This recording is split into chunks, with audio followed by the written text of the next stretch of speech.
I'm Matt Cremona. We're just outside of Minneapolis, Minnesota, United States, Earth. And I make videos about woodworking. So when I was in college, I was dating my girlfriend, who's now my wife, and she had wanted something from IKEA. And at that point in my life, I had never made anything before. I hadn't really done anything like that. So I was thinking to myself, well, I could probably make this thing that she wants, and I could probably make it a lot better than I could buy in the store, because what I saw in the store I could tell it wasn't gonna last very long. So I built this thing. It was just a stand to hold baskets.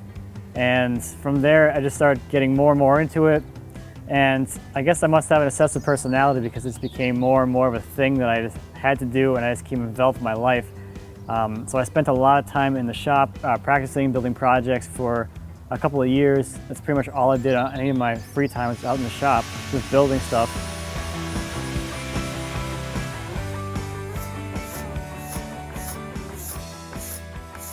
I worked at a software startup doing mostly software design and some business management, things like that.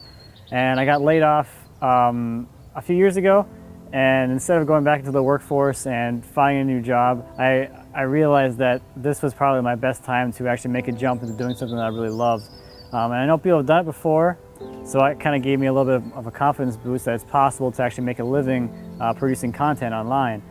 So I talked to my wife, and with her support, that was more than anything, was her support to actually make it happen.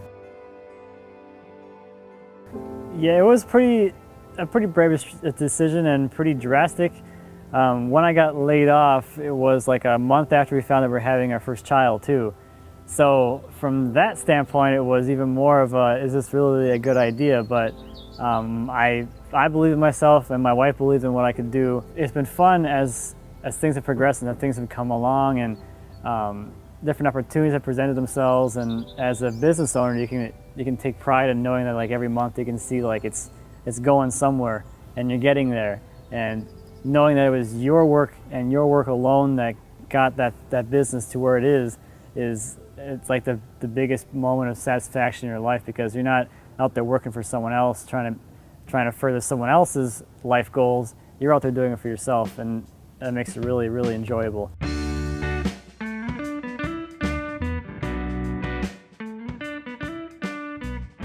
If we go back to this whole idea of taking a leap and doing what you love, when I lost my job and I was thinking, like, what did I want to do? I knew I liked to woodwork, and I knew that would be something I would enjoy to do. But what I knew that I wouldn't enjoy about it was, if I was doing commission work, I wouldn't want to make stuff for other people and be told what to make. My goal, or my dream, would have been to be able to make whatever I want to make and have that be my livelihood. So I figured, well, the best way to do that is to be able to make what I want to make and then share with the world, and do that through the videos. I think woodworking is pretty accessible. It doesn't take a whole lot to get started in it. Wood is pretty prolific. You can get it pretty much anywhere, and it's relatively cheap, and it's easy to work with. So I think a lot of people get into making things, and they think wood first because it's pretty easy to work with. And it is at the beginning level, but as you kind of get more and more down that rabbit hole, you can see that it can pose its own challenges as well, which makes it a really fun medium.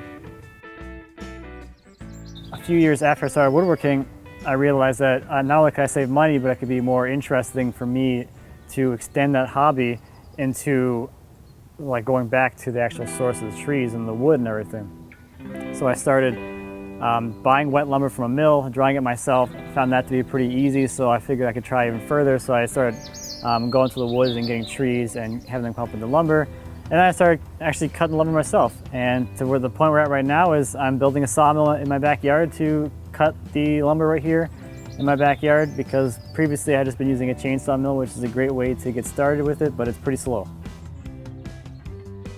Overall, like, ever since I started the channel, I started that when I was still working my day job, and the idea that I had behind my channel was to be able to connect myself with other woodworkers, because in real life here, I don't have anyone to talk to about woodworking, or at least no one that really cares to the extent that I do. But online and with my videos, it allows me to connect to people that actually have the same interests as I do.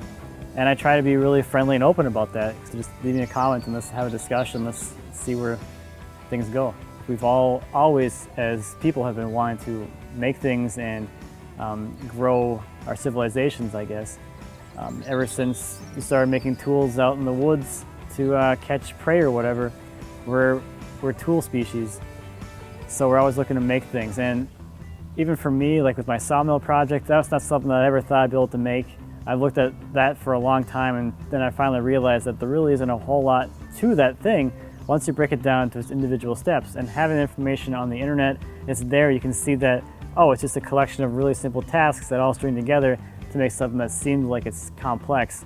And just being able to know that makes it a really powerful thing, and it's really empowering to be able to say that I actually made that, because for a while it seems like we kind of got away from the whole being able to make things, but I think it's really coming back just because the information's there again.